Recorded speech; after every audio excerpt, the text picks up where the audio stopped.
اللهم صل على سيدنا محمد يا رب صل وسلم دائما أبدا على حبيبك.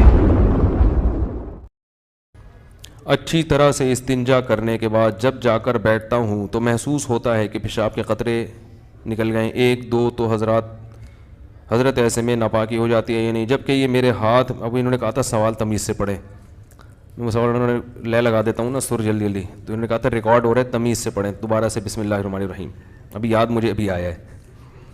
اچھی طرح سے استنجا کرنے کے بعد جب جا کر بیٹھتا ہوں تو محسوس ہوتا ہے کہ پیشاب کے قطرے نکل گئے ہیں. 1 2 تو حضرت ایسے میں کو قوما تو لگا دیا کریں جہاں لگانا ہوتا ہے.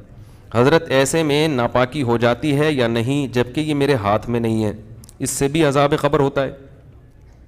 ہوتا تو ہاتھ میں ہی ہے بھائی. اچھا خیر، تو بھائی دیکھو جب پیشاب کر لیں نا، پیشاب سے فارغ ہو جائیں تو تھوڑی دیر اطمینان سے بیٹھے رہیں، ٹھیک ہے نا. جب اطمینان ہو جائے کہ اب مزید خطرہ نکلنا بند ہو گیا تو پانی ڈالیں اور پتلی گلی سے نکل لیں. دوبارہ اسٹڈی کرنے کی، مطالعہ کرنے کی چندہ ضرورت نہیں ہے، بالکل. وہم ہو، شک ہو، اس سے وضو نہیں ٹوٹے گا. بلکہ شک دور کرنے کا جو سنت طریقہ ہے وہ یہ کہ اپنے ازار پہ تھوڑا سا پانی کی چھینٹیں مار لیں شلوار پہ، تاکہ اگر تراوٹ نظر آئے شیطان وسوسے میں ڈالے کہ یہ تو گیلا گیلا، تو آپ خود بولو بھائی یہ تو میں نے خود ترک کیا ہے. تو یہ وسوسہ دور کرنے کا اچھا طریقہ ہے. تو ایک دفعہ جب اطمینان ہو گیا تو اب جب تک 100% یقین نہیں ہوگا قطرہ نکلنے کا اس وقت تک وضو نہیں ٹوٹے گا. اتنا یقین ہو جائے کہ آپ قسم اٹھا کے کہہ سکیں کہ میرا قطرہ نکلا ہے یا ہوا خارج ہوئی ہے، قسم اٹھا کے کہہ سکیں آپ. بعض دفعہ وہمی لوگ ہوتے ہیں نا، میں ان سے کہتا ہوں کہ تم قسم اٹھا سکتے ہو کہ قطرہ نکلا ہے؟ کہہ رہے میں سوچ کے بتاؤں گا کہ قسم اٹھا سکتا ہوں کہ نہیں. اس پہ بھی کنفیوز ہوتا ہے کہ قسم اٹھا سکتا ہوں کہ نہیں. تو میں نے کہا یہ اس کی علامت ہے کہ نہیں اٹھا سکتے، کیونکہ اتنا یقین ہوتا تو فوراً قسم اٹھاتے. دیکھو ابھی سورج نکلا ہوا ہے، فوراً قسم اٹھا کے ہم کہہ سکتے ہیں اللہ کی قسم سورج نکلا ہوا ہے. اس میں کنفیوز نہیں ہوتا انسان.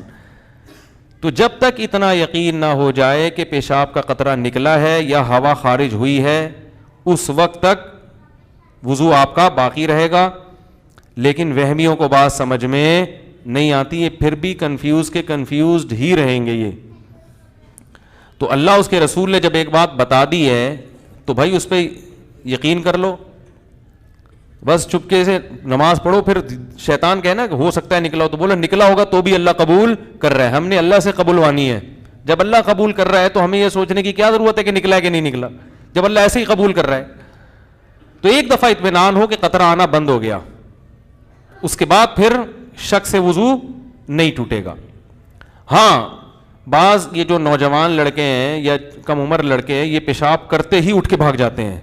تو پیشاب کرنے کے کچھ وقت تک تو بہرحال تری نکلتی ہے، تو ایک دم سے بھاگ گئے تو اس سے شلوار بھی ناپاک ہوگی، وہ جگہ بھی ناپاک ہو جائے گی. تو اگر شلوار اتنی ناپاک ہو گئی ہے کہ جو 5 روپے کا سکہ، اس کی کیا دلیل ہے؟ لوگ اس پہ بھی اعتراض کرتے ہیں. قرآن حدیث میں کہاں لکھے کہ 5 روپے کے سکے کے برابر اگر ناپاک ہو گئی تو وہ ناپاک ہے، اس سے کم پاک ہے. تو یہ بھی کسی وقت بتاؤں گا انشاءاللہ. اس پہ میرا ایک مناظرہ بھی ہوا ہے، ایک صاحب کہہ رہے تھے اس کی کیا دلیل ہے، تو آج تک پھر وہ دوبارہ الحمدللہ انہوں نے دلیل نہیں مانگی. 5 کا سکہ جو چھوٹا ہو گیا، صحیح کہہ رہے ہیں بھائی، وہ پرانا والا سکہ رائج الوقت نہیں، پرانا سکہ جو ہتھیلی کی گہرائی کے برابر ہے. صحیح کیا آپ نے، اچھا ہوا لقمہ دے دیا آپ نے. جو پرانا والا سکہ تھا جو ہتھیلی کی گہرائی کے برابر ہوتا ہے نا وہ سکہ، تو اس سے کم اگر نجاست لگی ہو تو وہ کیا ہے، کپڑے پاک رہیں گے. سمجھ میں آ رہی ہے بات؟ تو فوراً پیشاب کرتے ہی اٹھ کے بھاگ جانا ٹھیک نہیں ہے. پیشاب کرنے کے بعد تھوڑی دیر بیٹھیں، اطمینان کر لیں کہ اب تری آنا ختم ہو گئی ہے تو بس اٹھ کے چلے جائیں.